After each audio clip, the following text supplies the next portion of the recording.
Hi everyone, I am Rishudit and in this video I am going to talk about the types of events under probability. So जब भी हम probability को पढ़ रहे होते हैं तो उसमें हमें different events पढ़ने को मिलते हैं, mutually exclusive events, equally likely events, but हमें ये समझ नहीं आता कि वो events उनका basically meaning वहाँ पर क्या है. तो इसीलिए इस वीडियो में मैं specifically सिर्फ types of events को discuss करने जा रही हूँ. तो probability पर अगर आप और वीडियोज़ देखना चाहते हैं, probability को समझना चाहते हैं, उसकी approaches, types and all, तो उसके लिए मैंने सेपरेट वीडियोस अपलोड की हैं जिनको जाकर आप चेकआउट कर सकते हैं. So coming to this the types of events, so I have mentioned here these 5 or 6 types of events. ठीक है, जो बेसिकली आप मोस्ट कॉमनली जो आप पढ़ते हैं. तो उसमें जो पहली कैटेगरी आपकी आती है, सबसे पहले हम जानते हैं कि इवेंट क्या होता है. ठीक है, तो इवेंट आपकी सिंपली एक हैपनिंग है, एक अकरेंस है, कोई भी एक आउटकम आप कह सकते हैं. जब भी आप कोई एक्सपेरिमेंट कर रहे हैं सपोज, उसमें आप डिफरेंट ट्रायल्स करेंगे तो जैसे से जो जो आउटकम्स आपकी वहाँ पर आएंगी, तो एक सिंगल आउटकम को या सिंगल हैपनिंग को आप क्या नाम देंगे, इवेंट आप वहाँ पर उसको बोलते हैं. ठीक है, तो सबसे पहले आता है आपका म्यूचुअली एक्सक्लूसिव इवेंट्स. ठीक है, तो एक सपोज सिंगल ट्रायल है, उसके अंदर 2 आपके आउटकम्स हैं, या फिर आप एक सिंपल डाइस का यहाँ पर एग्जांपल ले लीजिए. डाइस को जब आप थ्रो करते हैं तो वहाँ पर 1 2 3 4 5 6 ये 6 आउटकम्स जो हैं वो आपकी आ सकती हैं. तो उन 6 में से अगर हम म्यूचुअली एक्सक्लूसिव की बात करें तो जैसे सपोज मैंने 2 और 3 इन 2 नंबर्स को उठाया, 2 के आने का एक इवेंट अलग है और 3 के आने का एक इवेंट अलग है. बट जब आप एक सिंगल ट्रायल करेंगे, एक बार जब डाइस को थ्रो करेंगे, तो या तो 2 ही आ सकता है या 3 ही आ सकता है. एक साथ दोनों अपीयर नहीं हो सकते. ठीक है, कोई भी 2 नंबर्स एक साथ अपीयर नहीं हो सकते. तो इसलिए हम इन दोनों को क्या कहेंगे, mutually exclusive events. Happening of one event prevents the happening of any other event from that sample space. ठीक है, इस पूरे सैम्पल स्पेस में से अगर एक इवेंट हो रहा है तो वो रोक देता है बाकी किसी भी इवेंट की हैपनिंग को. तो इसलिए अगर जब भी हम इसे डिफाइन करते हैं तो म्यूचुअली एक्सक्लूसिव इवेंट्स के लिए क्या कहा जाता है, can not occur simultaneously in a single trial. So this is how you define the mutually exclusive events. I hope you have understood this. और अगर हम प्रॉपर्टी की बात करें, कंडीशन की बात करें, तो म्यूचुअली एक्सक्लूसिव इवेंट्स की एक चीज़ यहाँ पर क्या आ जाती है कि A intersection B would be your phi और you can say the null set.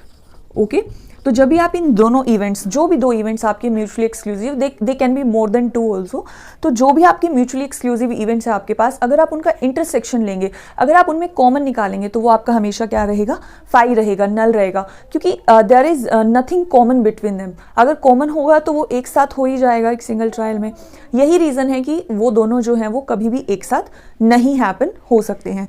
So this was your mutually exclusive events and next will be your collectively exhaustive events. And yes, mutually exclusive events को आप disjoint events भी कह सकते हैं. Okay. Now comes the collectively exhaustive, जिसको exhaustive events भी बोला जाता है. ठीक है, तो exhaustive events क्या होते हैं, जब जितने भी आपके पास outcomes हैं, जितने भी events हैं, वो सभी मिलके आपका sample space बनाएं. तो कहने का मतलब ये है कि किसी भी ट्रायल को या किसी भी एक्सपेरिमेंट को करने पर जितने भी आपके पॉसिबल आउटकम्स वहाँ पर आ सकते हैं, अगर वो सभी इवेंट्स आप इकट्ठे उनकी बात करें तो वो आपके क्या हो जाएंगे, कलेक्टिवली एग्जॉस्टिव इवेंट्स. मतलब कि वो सभी मिलके आपके टोटल मैक्सिमम पॉसिबल आउटकम्स है. जैसे कि अगर मैंने if I toss a coin, तो वहाँ पर सिर्फ हेड और टेल ये 2 ही आ सकते हैं. ठीक है, इसके अलावा कोई भी पॉसिबिलिटी नहीं है, या तो हेड आएगा या टेल आएगा. तो head and tail they collectively make exhaustive events. ठीक है, both of them are exhaustive events. इसी तरह से जैसे मैंने अभी डाइस को थ्रो किया था, 1 2 3 4 5 6 जिन आउटकम्स की मैंने बात की थी, तो अगर मैं इन 6 के 6 नंबर्स अलग अलग आने की इवेंट्स की बात करूं, तो वो सभी 6 के 6 इवेंट्स आपके क्या हो जाएंगे, म्यूचुअली एग्जॉस्टिव इवेंट्स. ओके, जैसे मेल फीमेल है आपका, तो इस तरह के एग्जांपल्स आपके आते हैं कलेक्टिवली एग्जॉस्टिव इवेंट्स की अंडर. तो प्रॉपर्टी इसकी क्या हो जाएगी आपकी यहाँ पर, A union B will be your sample space. अब ये ऐसा क्यों कहा गया कि A और B का यूनियन, मतलब जितने भी एलिमेंट्स A के अंदर हैं और जितने भी एलिमेंट्स B के अंदर हैं, इन दोनों इवेंट्स के अंदर जितने भी एलिमेंट्स यहाँ पर ये कंटेन करते हैं, तो उन सभी एलिमेंट्स को जब आप इकट्ठा करेंगे तो आपके पास सभी एलिमेंट्स मिलके क्या बनाएंगे, सैम्पल स्पेस. जैसे कि मैंने हेड एंड टेल की यहाँ पर बात की थी, तो suppose this is your event A and this is your event B, तो आप जब हेड एंड टेल का यूनियन करेंगे तो क्या आ जाएगा, आपका सैंपल स्पेस। तो एक कॉइन को टॉस करने पर यही दो पॉसिबल आउटकम्स हैं आपकी जो आ सकती हैं, यही इसका सैम्पल स्पेस है। तो यहाँ पर हम क्या कहेंगे कि हेड और टेल जो है वो म्यूचुअली कलेक्टिवली एग्जॉस्टिव इवेंट्स हैं। ओके, एक आपकी कैटेगरी ये भी आ जाती है जो क्वेश्चन पेपर्स में पूछ ली जाती है कि mutually exclusive and collectively exhaustive events कौन से होते हैं। आप कोई ऐसा एग्जांपल दीजिए जो कि म्यूचुअली एक्सक्लूसिव भी हो और कलेक्टिवली एग्जॉस्टिव भी हो। तो उसका भी एक एग्जाम्पल मैं आपको यहाँ पर बता देती हूँ। जैसे कि सपोज मैंने एक डाइस को थ्रो किया, तो जो पॉसिबल आउटकम्स है 1 2 3 4 5 6 इन सभी नंबर्स के आने की। तो अब मैंने कहा कि मेरा इवेंट ए जो है वो है getting an even number and my event B would be getting an odd number, right. तो इवन नंबर के में मेरी 2 4 6 ये 3 एलिमेंट्स आ जाएंगे और ओड नंबर में मेरा 1 3 एंड 5 ये तीनों एलिमेंट्स ओड नंबर के इवेंट में आ जाएंगे। तो मेरे जो ये दोनों इवेंट्स हैं, event A and B, so this is an example of mutually exclusive as well as collectively exhaustive events. क्यों? क्योंकि जब हम इनको इकट्ठा करेंगे तो ये हमारा दोबारा से सैंपल स्पेस के सभी एलिमेंट्स वहां पर आ जाएंगे। इस रीजन से हमने इनको म्यूचुअली कलेक्टिवली एग्जॉस्टिव इवेंट्स बोला। और म्यूचुअली एक्सक्लूसिव ये क्यों है? क्योंकि अगर आपका इवन नंबर अपीयर होता है तो आपका ओड नंबर नहीं आएगा, और अगर आपका ओड नंबर की लिस्ट में से कोई नंबर अपीयर होता है तो इवन नंबर नहीं आएगा। तो ये दोनों जो हैं वो इनमें कोई भी कॉमन नहीं है एंटिटी। इस वजह से this is an example of mutually exclusive as well as collectively exhaustive events. Now the next category comes which is your equally likely events. Now, equally likely events are those events where each event has an equal chance to happen. ठीक है, each has an equal chance.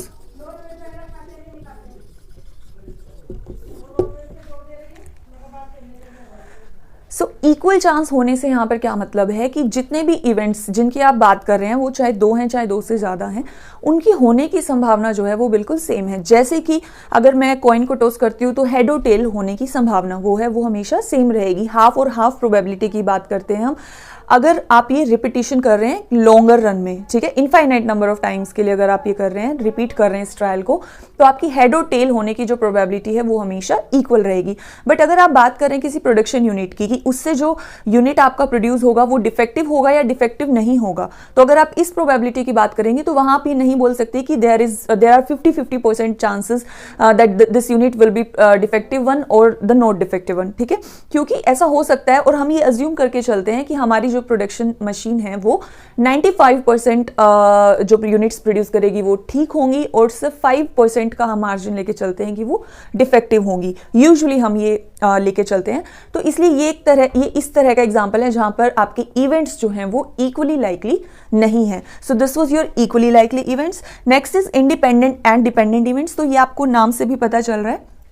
Independent events वो होते हैं जहां पर एक event कुछ भी नहीं बताएगा आपको या किसी भी तरह से इंपैक्ट नहीं करेगा आपके नेक्स्ट इवेंट को। जैसे कि अगर मैं एग्जांपल की बात करूं तो हमारे इंडिया में क्या पॉपुलेशन है, इस चीज़ का, इस हैपनिंग का कोई भी इम्पैक्ट नहीं होने वाला है कि यूएसए में लोगों का स्लीपिंग टाइम क्या है उस पर, ठीक है। ये दोनों जो हैं वो बिल्कुल अलग तरह के इवेंट्स हैं, दोनों का एक दूसरे पर कोई भी इम्पैक्ट नहीं है। So they would be the independent events. But अगर हम डिपेंडेंट इवेंट्स की बात करते हैं तो वहाँ पर एक इवेंट किसी ना किसी तरह से इम्पैक्ट करता है या बताता है आपको नेक्स्ट इवेंट की प्रोबेबिलिटी कैसे कैलकुलेट करनी है। जैसे कि अगर मैं एग्जाम्पल की बात करूं तो अगर मैंने एक प्लेइंग कार्ड्स के डेक से सपोज एक क्वीन को ड्रॉ किया, तो उस क्वीन को ड्रॉ करने से पहले उस क्वीन को ड्रॉ करने की जो प्रोबेबिलिटी थी वो कम हो जाएगी अगर मैं वो क्वीन निकालने के बाद अब नेक्स्ट टाइम रिप्लेसमेंट किए बिना उसी कार्ड के डेक से दोबारा से क्वीन ड्रॉ करने की प्रोबेबिलिटी निकालूं।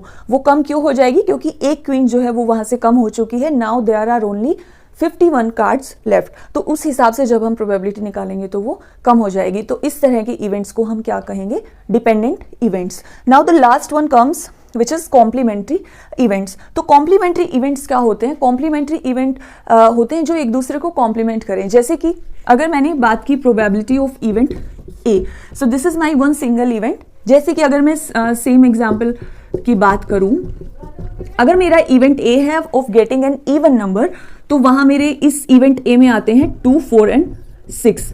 Now what will be the complementary event? तो मेरा अगर मैं कॉम्प्लीमेंट्री ऑफ इवेंट ए अगर मैं निकालूं तो वो हो जाएगा, इसे हम ए बार या ए कॉम्प्लीमेंट या फिर ए सी भी बोल सकते हैं, तो ये हमारा क्या हो जाएगा एस माइनस ए, सैंपल स्पेस माइनस ए। तो सैंपल स्पेस में जितने भी एलिमेंट्स आते हैं उसमें से हम वो एलिमेंट्स निकाल देंगे जो कि इवेंट ए की प्रोबेबिलिटी में या इवेंट ए के आउटकम्स में इंक्लूड किए जाते हैं। ठीक है, तो हम जब ऐसा करेंगे, ये हमारा सैंपल स्पेस है, इसमें से हम जितने ए के अंदर जितने एलिमेंट्स आ रहे हैं उनको निकाल देंगे, तो हमारा ए कॉम्प्लीमेंट यहां पर क्या आ जाएगा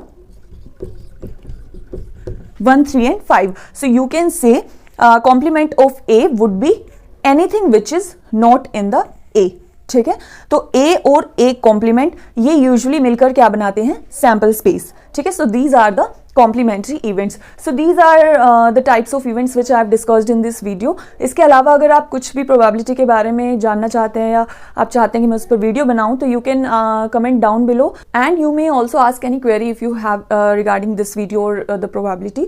So if you like this video, please like, comment and share this video with your friends, and do not forget to hit the subscribe button, and you may press the bell icon if you want to get the notifications of further videos which I upload on statistics, research, UGC net or the PhD content. So thank you for watching. Until my next video, keep learning.